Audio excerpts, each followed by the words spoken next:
to the story of Naaman, and you might know him as Naaman, and I'll probably say Naaman more than Naaman. So that's the same person, okay? Naaman, if you're from Texas, Naaman if you're from Israel, and so that's what we're going to be looking at tonight. Now, before we get cranking, are there any comments or questions that you might have from past studies that you might have thought about while I was gone and read up on something, found out I'd made a mistake or something like that? I like this. Okay, no. All right, and I tell you what I'm going to do. I'm going to go ahead and mute everybody, and if you have something to say, just unmute yourself. All right. So let's begin with the blessing. Baruch atah Adonai Eloheinu melech haolam asher kiddushanu b'mitzvotav v'tzivanu la'asok b'divrei Torah. Blessed are you, Lord our God, King of the universe, who sanctifies us with his commandments and commands us to engross ourselves in words of Torah. Amen. Okay, so tonight, 2 Kings chapter 5. Was going to do 5 and 6, but then by the time I got it all done, I said, "Ooh, that's a lot of words, and there's a good bit to unpack here with the story of Naaman." And we're still okay. We're way over here in second Kings. We're up here in chapter 5, and we're talking about Elisha. Okay, you can see that right there. And again, a picture of our divided kingdom where we're talking tonight. And tonight we're going to be mostly looking right here around Samaria. Almost everything takes place right here in Samaria. So, okay. And then here we are with Joram here. And that's under Elisha's ministry time frame. Okay, so going ahead then, I thought I would look at what is leprosy. Whoa. And there's some pictures there, and you can either look at them or don't. These are not nearly as bad as some of them were. Okay, so I just put that up there. That's what leprosy looks like. Only that's a good picture of it. Not particularly. I mean, there are some other ones that are just hideous. So it's a terrible, terrible disease. So here's what the CDC says about it. It's called Hansen's disease, also known as leprosy, is an infection caused by a slow-growing bacteria called Mycobacterium leprae. Okay, and it can affect the nerves, skin, eyes, the lining of the nose, the nasal mucosa, but with early diagnosis and treatment, the disease can be cured. And it's a bacteria, so they use a lot of antibiotics and so forth. People with Hansen's disease can continue to work and lead an active life during and after the treatment. It wasn't always so, though. I mean, this is modern day. Leprosy was once a very feared, and it was feared as highly contagious and a devastating disease. But now we know it doesn't spread easily. It was just so hideous looking that everybody said anything that ugly has got to be highly contagious and horrible. And so that was the thought of it. And even the Bible had a lot to say about the leprosy and the treatment. Well, there was really no treatment. It was just the treatment of the person. You didn't treat the disease. And mostly what it meant was that you separated yourself from the person. It's quarantine kind of a thing. And so if it's untreated, it can be treated quite easily with antibiotics, which they didn't have 3,500 years ago. But, if it is untreated, then you can have nerve damaging and it results in crippled hands and feet, paralysis, loss of skin, appendages, and blindness, all sorts of nasty stuff. So it was not something that we really, it was a horrible, horrible disease.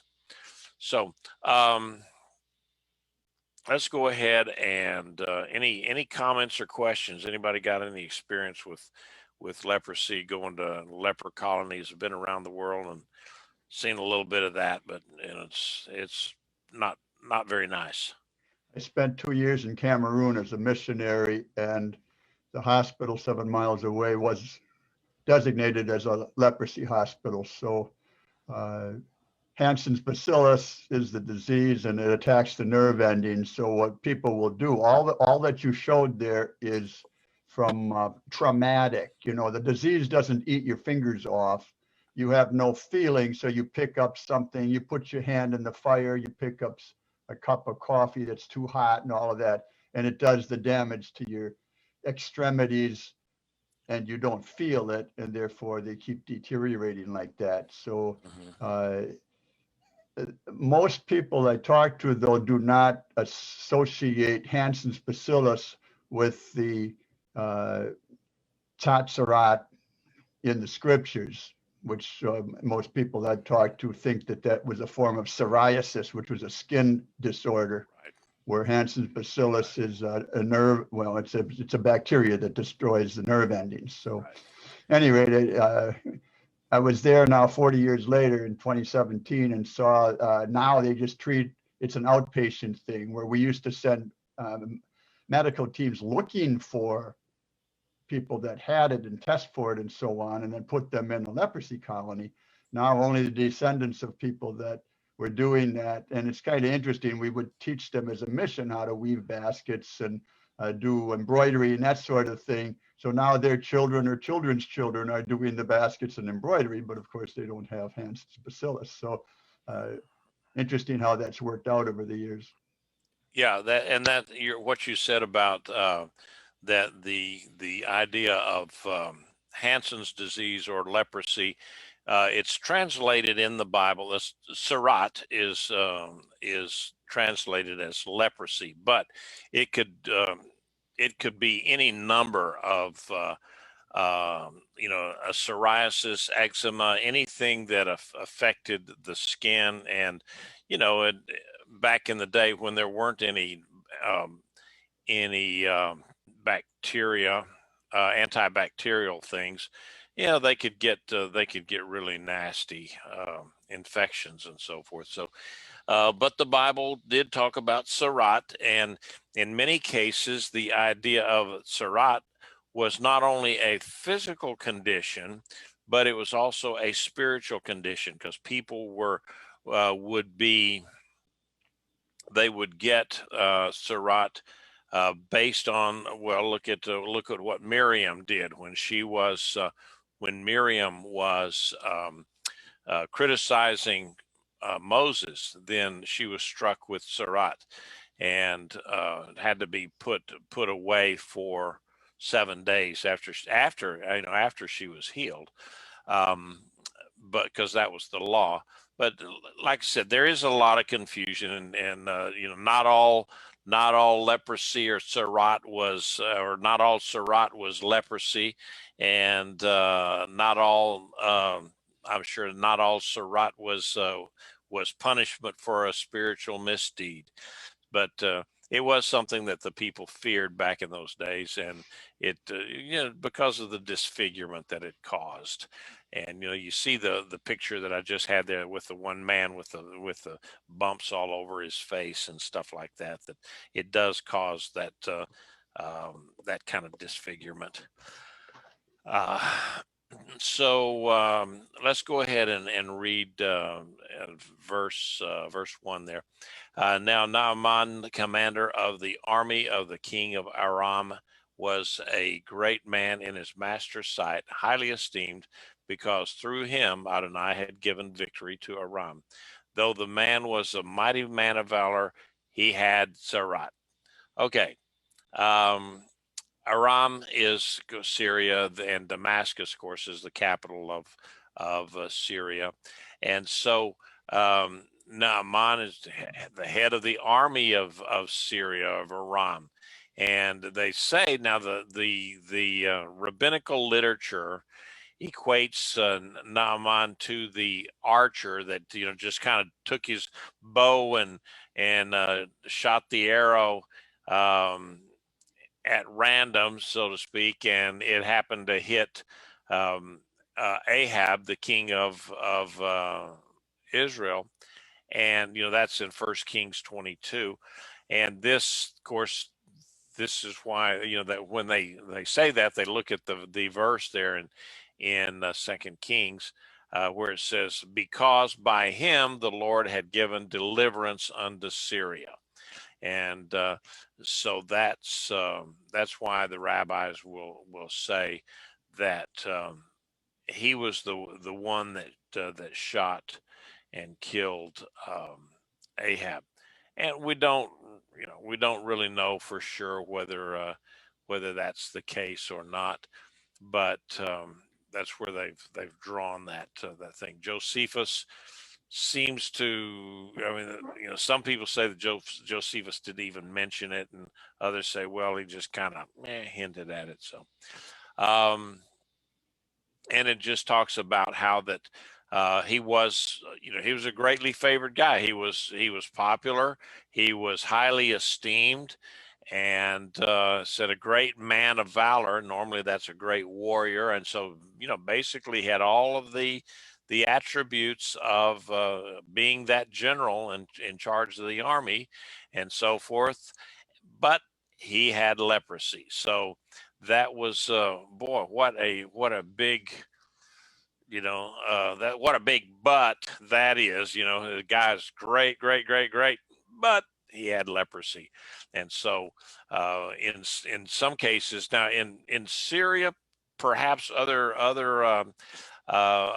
cultures did not regard uh, leprosy or the Sarat with so much disdain or fear that Israel did, and I think a lot of it was because of the law that God put, for the Israelites to stay away from that. So he was still able to command, and it was just maybe because of his extreme abilities of command and control and so forth that he was able to still continue working and commanding the troops, even though he had Sarat, leprosy, and perhaps it was a kind that was not as debilitating as others. Just the severity of it wasn't. But it was enough that he was desperate. He wanted to be healed from it. That's for sure. So, do you have something, Carl? I see Oh, you're unmuted. Nope. Okay. Um, so let's go on. Aram had gone out in bands and had taken captive a young girl from the land of Israel. So she served Naaman's wife. Then she said to her mistress, "If only my lord went before the prophet who is in Samaria, then he would cure him of his sarat." So Naaman went in and told his master, and saying, "Thus and thus spoke the girl who is from the land of Israel." And the king of Aram said, "Go now, and I will send a letter to the king of Israel." So he departed and took with him 10 talents of silver, 6,000 pieces of gold, and 10 changes of clothing. All right. So no, there was no real peace between um, Aram and Israel. Even though Ahab was killed and so forth, Ben Hadad just said, "Yeah, okay, we're going to go back home," and so everybody, they just agreed to quit fighting. But that did not stop border incursions between the two countries on both sides. You'd have the roving bands of people. Maybe they weren't particularly soldiers or something. They were brigands, I guess you would say, or just bandits, banditos, and something like that, that would go across the border, much like in the old West. They'd run across the border into Mexico and steal horses, and on the way back they see where the Mexicans had come into Texas with their horses and going back to Mexico with them. There's just a constant flow of raiding back and forth across the border, and they would capture people and then sell them into slavery. So that's what had happened here. I'm sure that this girl, they don't even name her, but she was captured, and we don't know if it was some of Naaman's men that was it, or was it just a group of mercenaries that had gone out, captured these people, and sold them in the market. She was bought, and then bought by Naaman and his wife, and so we don't know, but it was pretty obvious, though, that this girl had been raised. She'd been raised by godly parents who worship God, and they knew about the prophet Elisha, and what he could do through God, and so she had complete faith that God could heal Naaman. She said, "Oh my, wouldn't it be great if he knew our prophet Elisha down there, because I know he could heal uh, Naaman of his disease." So um, this is one of those deals that where she told the mistress, told Naaman, and Naaman told the king, and so it's one of those little deals where kind of divine providence shows itself with the captivity of this little girl or young woman, whatever. One Syrian family, at least, or Aramaean, Syrian, same thing. Um, that one Syrian family, at least, and that one being a very very prominent family in the empire, they are brought to the knowledge of the true God, and so it certainly didn't diminish the hurt that and the loss that family suffered when their daughter was kidnapped, but God had a purpose for it, and Naaman and his family would have been very desperate to find a cure for leprosy, because remember, there was no cure for it. When you got it, you kept it until you died, and so if he had found out somebody that they said could cure this, it wouldn't have been really unusual for people to cross borders and go, to seek uh, help, because the disease was so feared that even your enemies, if you'd go into an enemy country like Naaman did here, to go into Israel to seek help, that was like, okay, we're going to go under a flag of truce because he's going to seek medical attention. Same thing that you see today in Israel all the time. These guys will be out bombing Israel and throwing hand grenades, just doing all sorts of terrible things until one of their kids gets sick.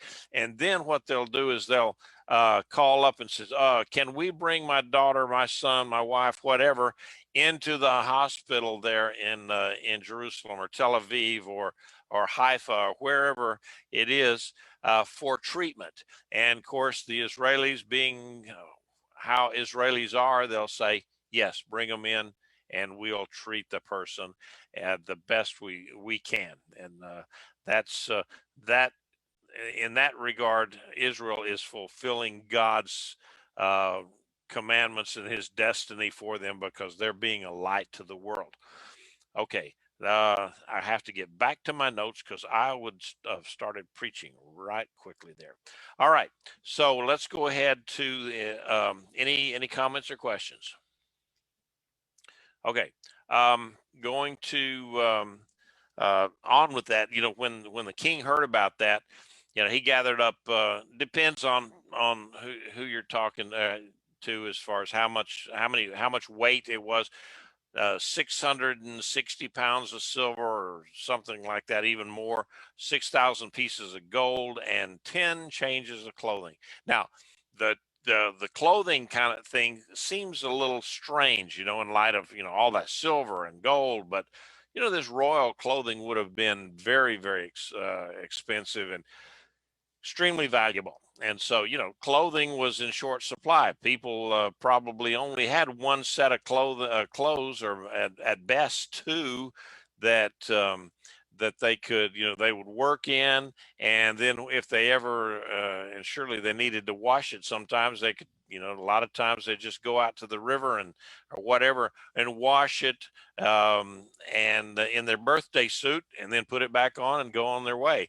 So clothing was a kind of a rare thing. I mean, or not rare, but I mean, it was just, you didn't have a whole closet full of clothes back in those days. All right. And so that's why a lot of times with men, when they worked in the fields, they would take off their outer garments and work in just a loincloth or nothing, because they didn't want to destroy their clothing. The fishermen in Yeshua's time, uh, it was not unusual for them to fish uh, with little to nothing on. All right. So going ahead, he brought the letter to Naaman, brought the letter to the king of Israel, saying, when this letter comes to you, behold, I have sent my servant Naaman to you, so that you may cure him of his tzara'at.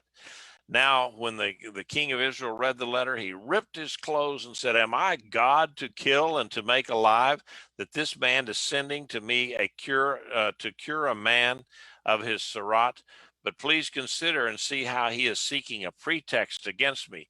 Now, when Elisha, the man of God, heard the king of Israel and rent his clothes, he sent word to the king, saying, why have you rent your clothes? Please let him come to me, and he will know that there is a prophet in Israel. All right. So now the timing of this story is a little, it's just uncertain. We don't know, but it was probably late in the ministry of Elisha, because his servant Gehazi would certainly no longer be able to function as a prophet, and as his next in command there, is like Elisha had done for Elijah. And so probably toward the end, certainly it would have been toward the end of Gehazi's ministry, that's for sure. So the letter was addressed to Joram, the king of Israel, but the money was clearly sent for the man who could heal Naaman. Okay, the fact that the letter was sent to the king assumed that the king would know the famous prophet in Israel who could heal leprosy. However, Joram either didn't remember Elisha, or he didn't. His belief in God was such that he didn't believe God could heal, or whatever. I mean, he just kind of blew it off, and he's saying, "Oh, woe is me! What's this guy doing?"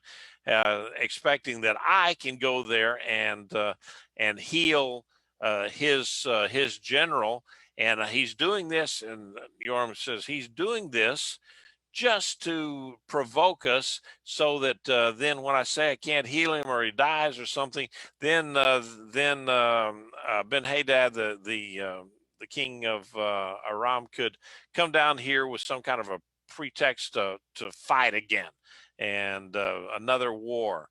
And so with that, he took and he tore his clothes. And of course, again, thinking about how that clothing, even for kings, was an expensive commodity. So when they tore it, that was showing great stress. All right, and so the old court rumor mill, that kind of got around really, really quickly. Oh man, the king got this letter from the king of Aram, and it was so terrible. We don't know what it is, but he tore his shirt, and it was just, oh, it was awful. And so the word got over to Elisha, where he was. He was either in Samaria, or some say he was at his home in Gilgal. But at any rate, he sent word back to King Joram, and he says, "Hey, why are you tearing your clothes?" He said, you shouldn't be you shouldn't be doing that. Send Naaman to me, and he's going to know that there is a prophet in Israel. So, and I find that that wording is a little bit strange, because he said he'll know that there is a prophet in Israel, whereas in other places you hear that, and they will know that there is a God in Israel. And but at this point, he just says there is a prophet in Israel. So, and maybe by extension, that if there is a prophet in Israel, then there is a God in Israel, because without a God, there would be no prophet, not a real prophet. So, um, anyway, going ahead with the next bit. So Naaman came with his horses and his chariots and stood at the doorway of the house of Elisha.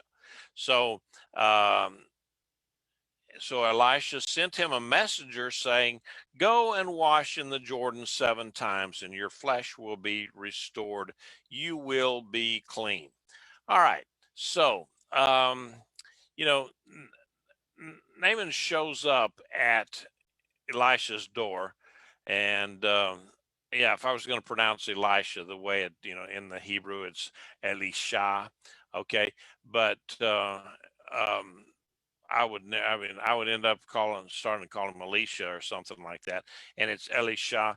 So anyway, it's Elisha to me, and we don't know how big the entourage, his whole retinue would have been, but it would have been considerable considering the weight of the silver and the gold, the value of the silver and the gold and the clothing that was brought. So he would no longer, I mean, not only would he have had just something, horses or donkeys, mules, something to carry the load, he would have also had soldiers along with him to protect the cargo, protect his gifts from bandits along the way. So it would have been a lot of people, and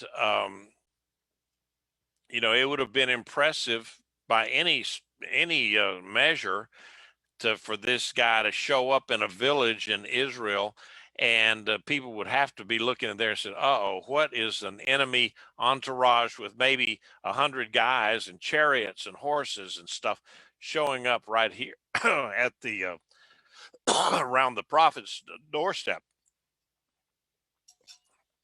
So he gets there, and it's obvious that Naaman expected Elisha to come out with the proper display of deference and courtesy or whatever.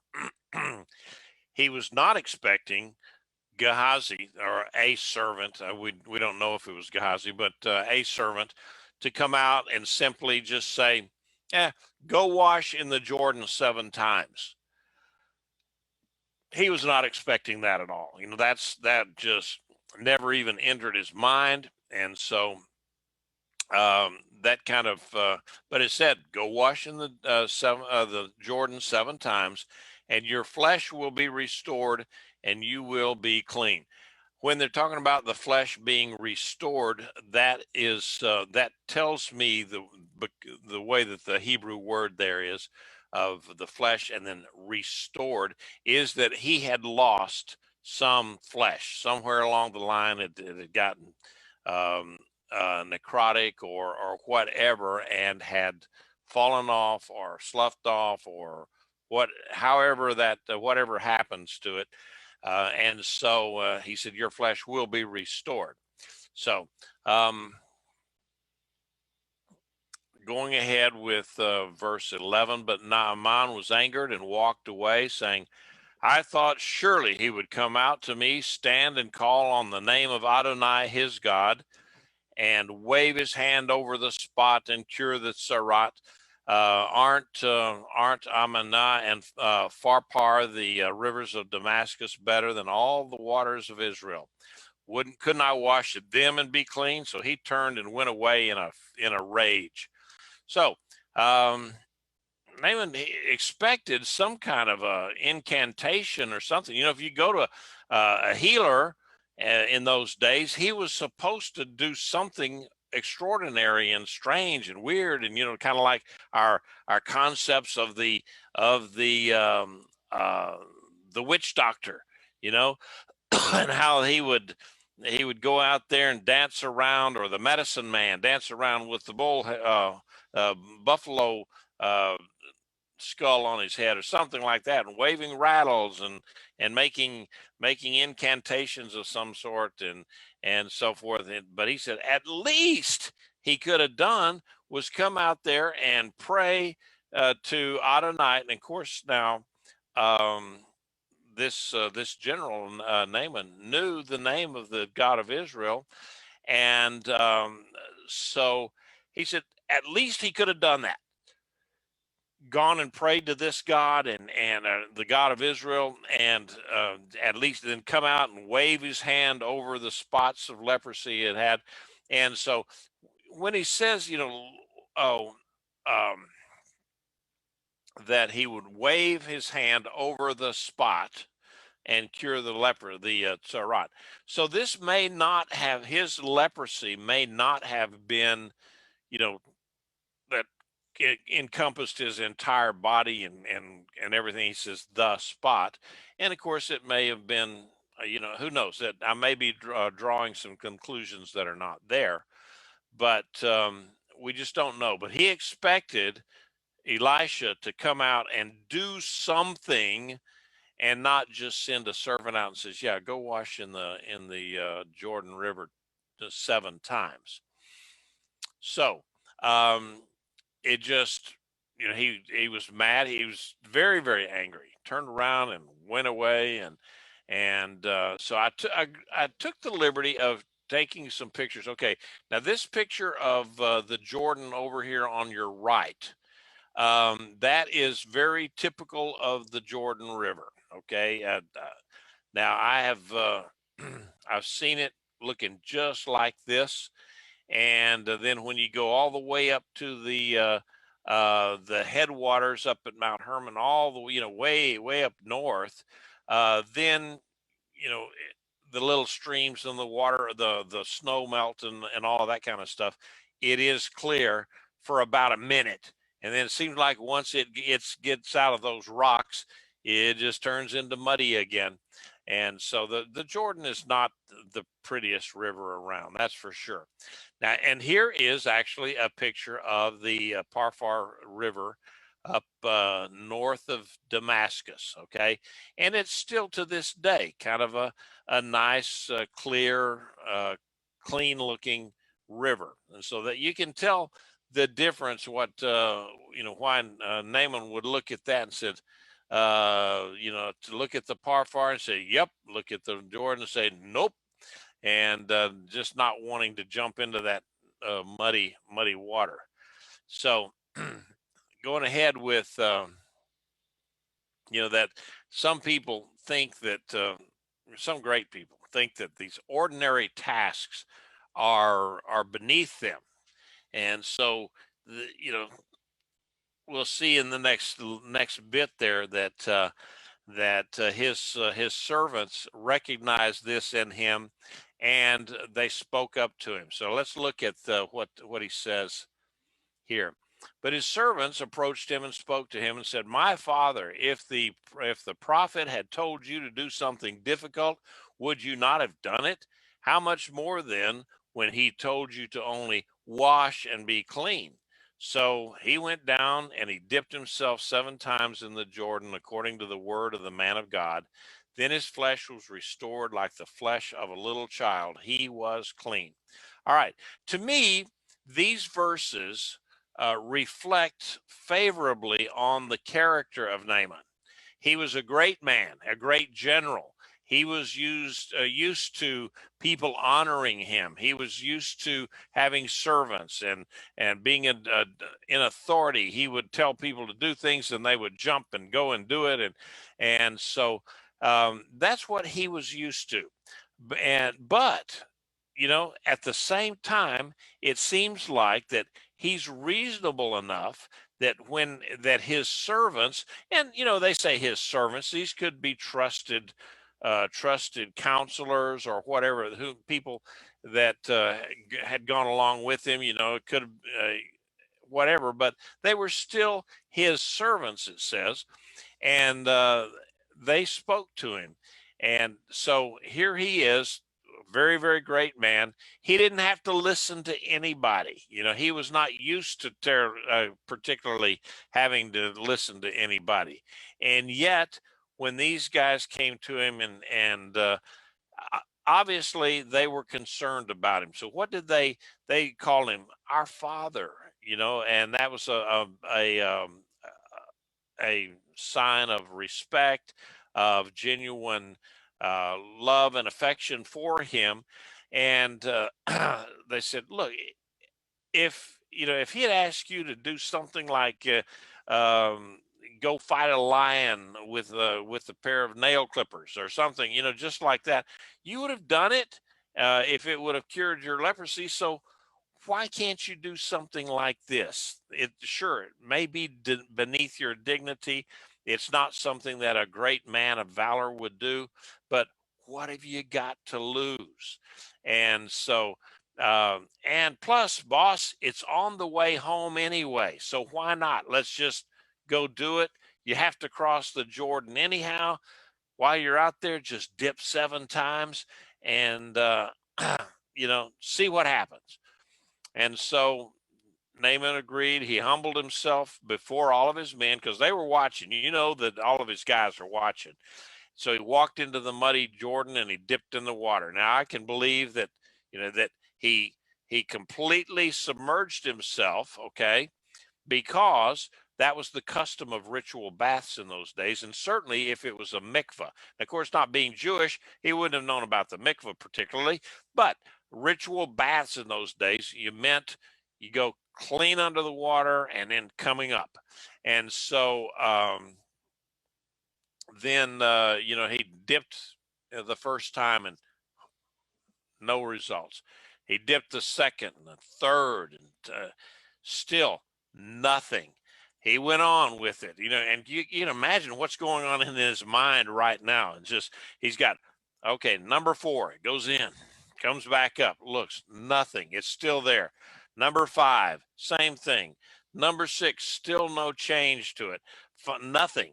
And finally, one last time, he dipped in the water and came up and he looked at his hands, his arms, his torso, everything, and he was healed.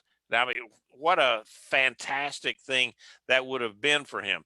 And not only that, it says his skin even took on that youthful look of a young child, a little child. That, how the skin is so nice and flawless and they got the little fat hands, chubby cheeks, all that kind of stuff, instead of, hands that have got all these gray spots on it and you can see your veins and you got warts and skin tags and all that kind of stuff. I know, too much information, but that's what the Bible says, that he got there and his skin was just like that of maybe an adolescent boy before, but even before teenage years. So just amazing is what it was. And so then after that, now this guy, again, talking about his character, he was already halfway to Damascus. So he turns around at the Jordan, comes back to see Elisha, and that would have, and let me go ahead and read this first, because I'm getting ahead of myself. Verse 15: when he returned with his entire retinue to the man of God, um, and came and stood before him, he said, "Behold, now I know that there is no God in all the earth except in Israel. Now please accept a present from your servant." But Elisha said, "As Adonai, before whom I stand, lives, I will accept nothing." Naaman pressed him to accept, but Elisha refused. So Naaman said, "If not, then please let your servant be given 2 mule loads of soil, for your servant will no longer offer burnt offering or sacrifice to any other god except Adonai. So, Second Kings here, this part that I just read, Naaman is elated. He returns to Elisha. You know, he's like those when Yeshua healed the 10 lepers, and what, only one of them came back to thank him. Well, Naaman is that one guy too. He comes back and he thanks Elisha, begs him to take payment for healing him. Elisha repeatedly refuses. Finally, before embarking for Syria, for Damascus, Naaman makes a strange request. He says he wants to load down 2 mules with dirt to take back from with him to um, Damascus. Now, dirt. I can think of a few favors I would ask of a prophet in a receptive mood, but dirt, probably not one of them. The request is so odd that it's hard to avoid wondering if if Naaman needed some kind of other kind of therapy. Why would anybody ask for dirt? So although now I can depart from my notes here for just a second, because when we were living in Louisiana, and I had 2 boys that were born in Louisiana, I had made a trip to Texas, and I got two little jars, 2 little bottles of dirt from Texas, and I kept them. And then when my boys were born, I put the jar of dirt underneath their. I didn't pour it out. I just put the jar under there with the dirt in it, under the hospital bed, so that when they were born, I can say they were born over Texas soil. Okay, so I guess I need therapy. So anyhow. Um, but Naaman actually was in completely in his right mind, because he follows the request with an explanation. He says, "From now on, your servant will not offer burnt offerings or sacrifice to any god but to the Lord." And so the dirt and Naaman's new allegiance to the God of Israel are related. Naaman was a man with significant duties in his home country. He couldn't stay in Israel, but he could take Israel with him. Now, why would he want to do that? Because it was very common within the Middle East and the ancient world that each country, and in some cases each city state, had its own god.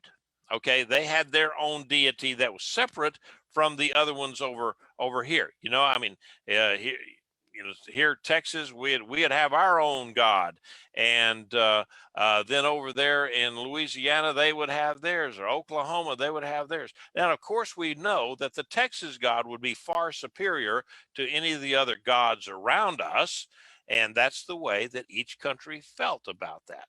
Okay, our God is the greatest. But then if we go to war and their God beats our God, then we have to admit that, okay, well, maybe your God is bigger and better and badder than our God. And so, but it was a localized thing. Each country, each entity, political entity or whatever, um, thought that their God was the one. And so if their God got defeated, i.e., in battle, then they would say, okay, well, they'd have to admit that somebody else's God is better. And so, because it was territorial, it was part of the dirt. It's kind of he wanted dirt from Israel, because Israel was Adonai's territory, and the dirt with which is Adonai's domain there, Israel, is holy ground. So the idea of holy ground is an important element of Israelite theology.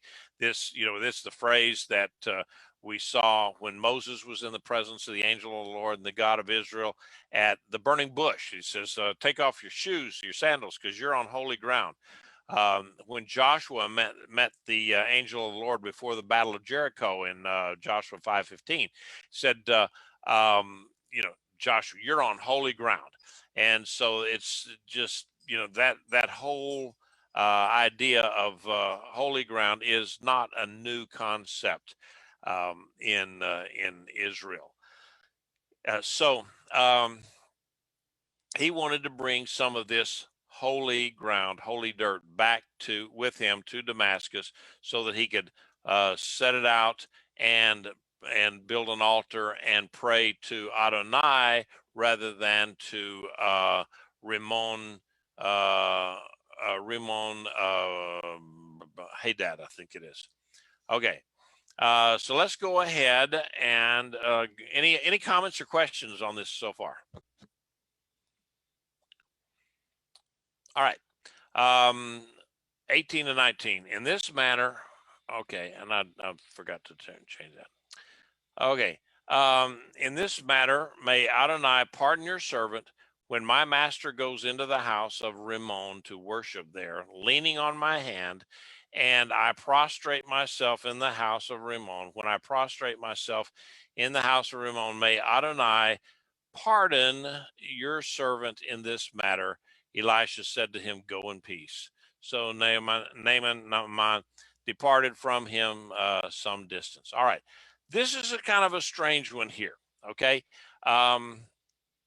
Because the question is, and several I read several commentators and they had different ideas just depending upon their own particular um, cultural bias, I guess you would say. Elisha understood Naaman's request. He knew the request came from a sincere theological change of heart, and Naaman believed that there was no God in all the earth except in Israel, and he wanted to return to his homeland with holy ground, even though he would still have to help his aged king bow before Rimmon, and that's Rimmon, Rimmon. Um, Naaman wanted Elisha to know his heart belonged only to the God of Elisha. And so that was written by that little part right there was a guy by the name of Michael Heiser. He was a commentator. But now there were others that, because this guy, he's saying that Elisha granted his request. Well, I don't see anywhere where Elisha granted Naaman's request for basically future indulgences that um, that he would have to that he could be forgiven of things that he was going to be doing.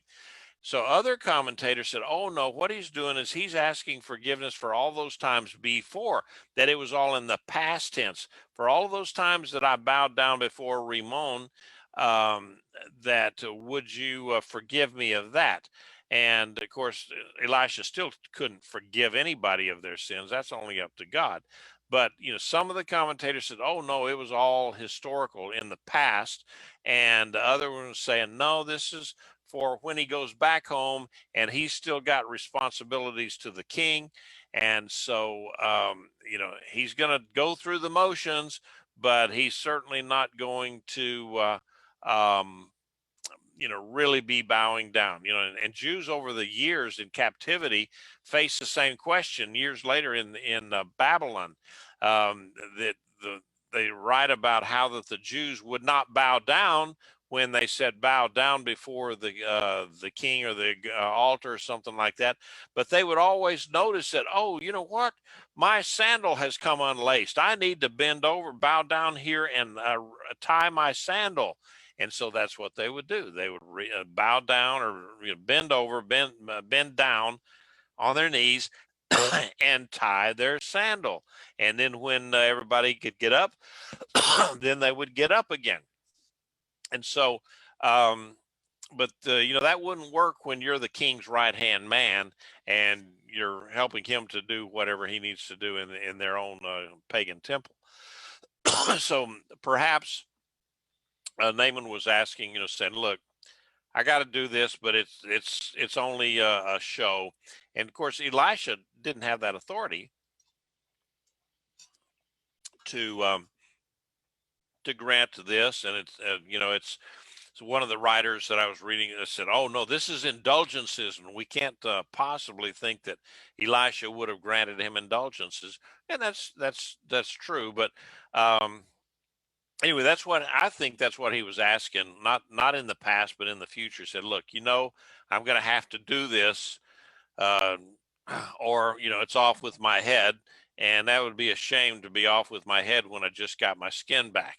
So anyway, Elisha just didn't say one way or the other. He just says, "Go in peace." And to me, that's kind of saying, okay, that's between you and God. I'm not going to make a decision on it, but just go in peace, go in completeness. And so obviously that was above Elisha's pay grade. Comments, questions? Anybody want to weigh in on that one? Oh man, you guys are quiet tonight. All right. Going ahead. But Gehazi, the servant of Elisha, the man of God, thought, "Behold, my master held back from accepting what this Naaman the Aramean brought. As Adonai lives, I will surely run after him and get something from him." So Gehazi pursued Naaman, and when Naaman saw someone running after him, he got down from the chariot to greet him and meet him and say, "Is everything all right? Is everything shalom?" Is what the Hebrew says. He said, "Yes, it's all right." He replied, "My master sent me saying," okay, here starts the lie. "Behold, two young men of the sons of the prophets have just come to me from the hill country of Ephraim. Please give them a talent of silver and 2 changes of clothes." Naaman said, "Please take 2 talents." And he even urged him and packed 2 talents of silver in 2 bags with 2 changes of clothes and gave them to his servants, and they carried them ahead of him. So the words, that Gehazi used here, talking to himself, Naaman the Aramaean, that kind of a deal. He, so he persuades himself that's okay to spoil an Aramaean, or to rob or take from him, by his disingenuous lies and so forth. um, and he even utters an oath that is profane, in that um, um, he's saying, "As Adonai lives." So he's swearing on God's name, and that he's trying to make himself believe that he's acting in a proper and even a religious spirit. That Gehazi clearly despised and hated this Aramean, and determined to take from him whatever he could get. And it's kind of interesting that in some of the commentators that I read, and I go through probably, for each one of these verses, um, I may look at as many as 10 or 15 different commentators, where they've said something. Well, one of them that I've been following for a while, and he's pretty good on 90% of everything. But he says, this Gehazi is he's prejudiced. He's just a prejudiced Jew, like the Jews that rejected Jesus because of their prejudice by the Jews, and so and how that they're against the Christians because they're bigots and so forth. And so at that point, I look at this this commentator and says, "Okay, that's I'm going to have to be very, very circumspect when I read your stuff again, because that wasn't nice to say."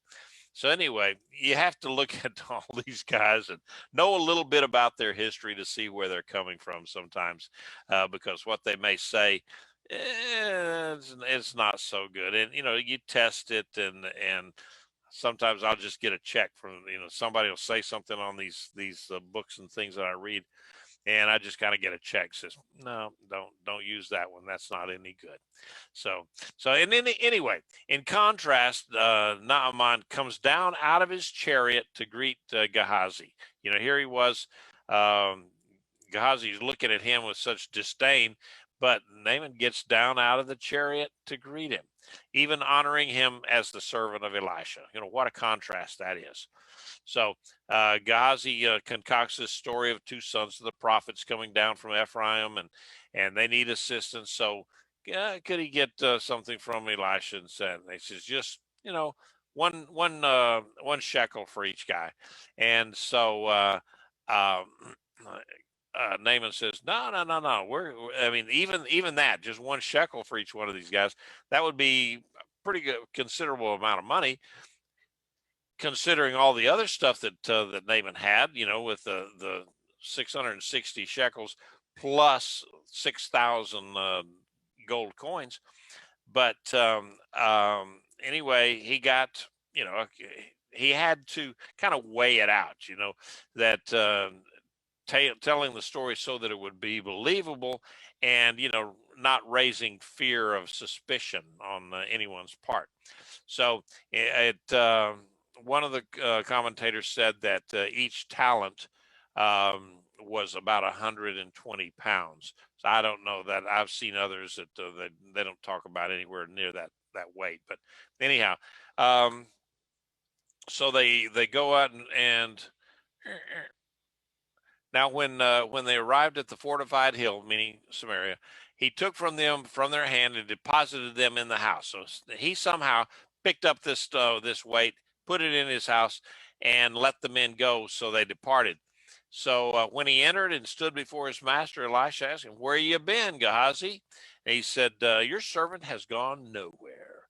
And then Elisha said to him, "Didn't my heart go when the man got down from his chariot to meet you? Is it a time to accept money and accept clothes, or olive groves and vineyards, or sheep, or oxen, or male and female servants? Therefore, the Sarat of Naaman will cling to you and your offspring forever." Then he went out from his presence with Sarat as white as snow. All right, sad ending to a story here. This is pretty stern justice, actually, when you get right down to it. It but it followed on Gehazi's lie. Naaman's leprosy, uh, you know, should go along. He should go along with his wealth. I mean, he took Naaman's wealth, so he took his leprosy too. So in grasping at the one, Gehazi then succeeded in inheriting the other, and the justice of the punishment would be more apparent if we consider what was Gehazi's conduct leading up to his lie, and his conduct involved a violation of trust that his master had given to him, and his act was so wrong in the eyes of Elisha because it's involved a serious injury to the cause of their mission, their message, their religion, and basically, he said, "I'm not going to take any money from this Naaman, because we don't take money for healing people." That would be like a minister or somebody saying, "Oh yeah, I will pray for you to be healed, but it for $5,000, and if when they're healed, you pay me another $5,000." That would be just exactly what that's like. Um, and so, for that reason, when I pray for somebody to be healed, the only thing I ask them for is, come back and tell me when you're healed, or when your relative, your loved one, is healed, so that I can dance with you. All right, and that is payment enough for me. So the and he was blind. Gehazi was blind to the sin. He was so blinded by the greed that and possible the greed and the possible hatred that he had for the foreigner, that he just, the sin got the better of him. And so his fall, Gehazi's fall, teaches us three things: keep our desires in order when we if we want to stay out of grave sins, and remember that a great religious advantage does not protect a man against grievous sins. I mean, we see that all the time with some of these famous um, TV and radio personalities that have been preaching the word for many, many years, and then they die or get to the somewhere along the line. And I'm not going to mention any names, because there are many of them. And you find out, oh man, these guys were rascals. They were really not what they seemed. And so that's another lesson from Gehazi's fall. and the other is that just the priceless value of truthfulness in a soul's life. There's a little story I heard one time many years ago that a woman came up to a little boy selling newspapers, and she asked him, she says, would you tell a lie for a penny? And he looked at her and he says, no. She said, well, how about a nickel? She said, no. She said, well, okay, how about a $10 bill? Would you tell a lie for a $10 bill? And he says, no. She said, oh, well, how about if I gave you $1,000? Would you tell a lie? And he said, no. She says, well, why not? And he said, well, if you gave me all that money and I spent it, and when all that money was gone because I had spent it on this or that or the other thing, said all I would have left is that lie, and I can't get rid of that. It would be there with me always. So this little boy was pretty smart little guy, and so that just teaches us that lies are going to stay with you, and once you've lost your integrity, where do you go to get it back? So on that, I will close out for tonight and ask if anyone has got any comments or questions on the lesson tonight. Gudrun.